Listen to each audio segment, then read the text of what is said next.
Première question, les conditions de la mort d'Asna Aïd Boulassen pendant l'assaut. La cousine d'Abdelhamid Abaoud a-t-elle tenté de négocier avec le raid? Sur cette vidéo tournée la nuit de l'assaut, depuis un immeuble voisin, on entend un échange avec les policiers. Elle prononce cette phrase troublante. « Laissez-moi sortir s'il vous plaît ». Peu après, une forte détonation retentit. A-t-elle voulu sortir de la pièce ou était-ce un piège de sa part? À aucun moment elle n'a cherché ni à quitter l'appartement ni à se rendre, soulignent les policiers. Deuxième question, elle concerne l'entrée du raid dans le squat.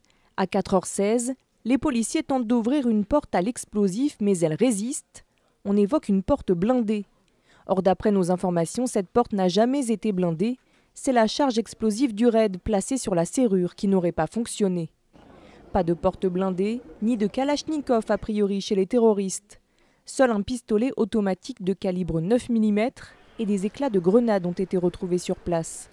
Pourtant le raid était convaincu d'avoir été visé par des munitions de guerre. Des tirs très nourris et quasi interrompus s'en sont suivis pendant près d'une heure. Je peux vous dire qu'on a, du côté police, on a tiré quasiment plus de 5000 munitions. Deux interrogations d'abord sur ce chiffre, 5000 munitions tirées, alors que seulement 300 douilles ont pour le moment été récupérées.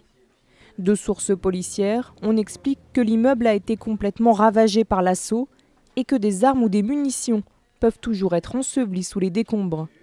Enfin, si les kalachnikovs n'ont pas été retrouvés, ont-elles été pulvérisées lors des explosions? Pour l'heure, aucune trace de telles armes dans les bennes saisies, mais les analyses se poursuivent. L'assaut des hommes du raid a fait 3 morts, dont Abdelhamid Abaoud, et permis d'éviter un attentat programmé à la Défense, le 18 ou le 19 novembre.